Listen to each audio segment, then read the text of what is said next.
আওয়ামী লীগের অবশ্যই ভুল স্বীকার করার কিছু বিষয় রয়েছে। বন্ধুরা, এ সংক্রান্ত একটি জরুরি লেখা এক ভাইয়ের খুব পছন্দ হয়েছে, আমি আপনাদের সাথে একটু শেয়ার করছি। আওয়ামী লীগের অবশ্যই ভুল স্বীকার করা রয়েছে, কিন্তু সেটা দলীয় কাঠামোর ভুল, দলীয় আদর্শ থেকে বিচ্যুতির ভুল, একগাদা জি লিডার প্রজন্ম তৈরি করার ভুল, দলের অভ্যন্তরে মেধাবী ও ত্যাগীদের বদলে হাইব্রিড স্বার্থপর ব্যবসায়ী ও গুল্লুমুল্লু চেহারার নায়ক গায়কদের ঢুকানোর ভুল। আওয়ামী লীগ এই জায়গাগুলোতে আত্মসমালোচনা করে সাংগঠনিক পুনর্গঠন করতে পারে, এখনই করা উচিত বলে মনে করছি।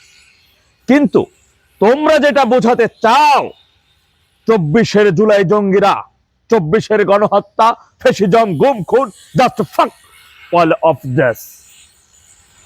লুটপাটের কথা বলবে, হ্যাঁ লুটপাট হয়েছিল, সেখানেও আত্মসমালোচনা করা হবে, সেখানেও দলীয় সংস্কার করা প্রয়োজন এবং বিস্ফোরা কেটে ফেলা অনিবার্য। কিন্তু আওয়ামী লীগের 17 বছরের লুটপাটকে যে গত 17 মাসের লুটপাট ছাড়িয়ে গেছে, এটা অস্বীকার করা যাবে?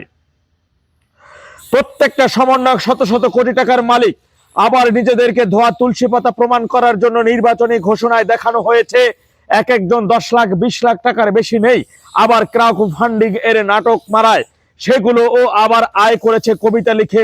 বলদ জনগণকে বালসাল বোঝানো বাদ দেওয়া উচিত।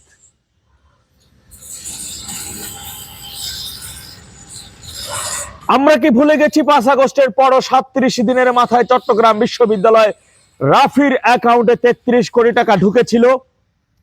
পরবর্তী 1.5 বছরে সে আঙুল ফুলে চুষেছে। বাকিদের কি অবস্থা? পরবর্তী 1.5 বছরে সে কি আঙ্গুল চুষেছে? বাকিদের কি অবস্থা বোঝা যায়। বিএনপির আগের আমলে লুটপাট না হয় আমরা ভুলে গেছি, যেহেতু আমাদের জাতিগত মেধাস্কর 74 এবং গোল্ডফিশ মেমোরি। কিন্তু গত 17 মাসে বিএনপি কি পরিমাণ লুটপাট করেছে? এক চট্টগ্রামের মেয়র ডাক্তার শাহাদাত হাজার কোটি খেয়ে ফেলেছেন এই কয় মাসে।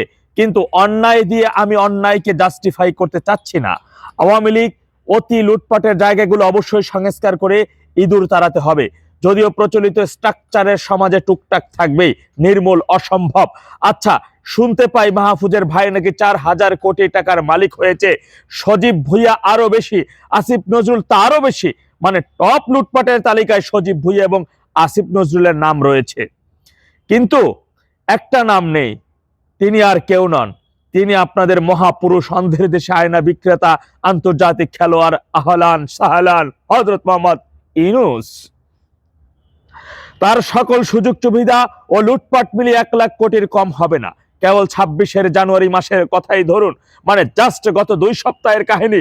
রাষ্ট্রীয় ক্ষমতা ব্যবহার করে তিনি কয়েক হাজার কোটি টাকার 700 মেগাহার্টজ ব্রডব্যান্ড লাইসেন্স নিয়েছেন নিজেরই প্রতিষ্ঠান গ্রামীণ ফোনের নামে, আর সেটা গোপন এবং বিনা প্রতিদ্বন্দ্বিতায় মাত্র 230 কোটি টাকায়।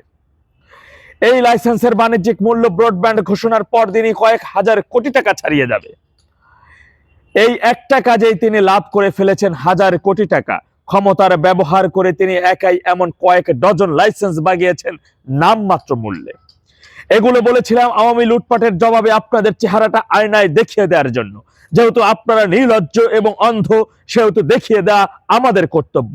কিন্তু আবার বলছি, অন্যায় দিয়ে অন্যায়কে ন্যায্যতা দেওয়ার চেষ্টা করছি না, এবং আওয়ামী লীগ লুটপাটকারী বা অন্যায়কারীর সংখ্যা খুব বেশি নয়। তাদের কারণে নির্দোষ নেতাকর্মী সমর্থন সাফারার করছে, তাদের কারণে নির্দোষ নেতাকর্মী সমর্থক সাফারার হচ্ছে। সুতরাং আওয়ামী লীগের দলীয় বা সাংগঠনিক যেসব ভুল আছে, সেগুলো অবশ্যই কঠোরভাবে চিকিৎসা করতে হবে। কিন্তু যদি বলেন শেখ হাসিনা খুনি, শেখ হাসিনা ফ্যাসিস্ট, তাহলে বলবো ফাক ইউ। ইয়েস, এই কথার সাথে শতভাগ একমত পোষণ করছে, আশা করি আপনারাও হবেন।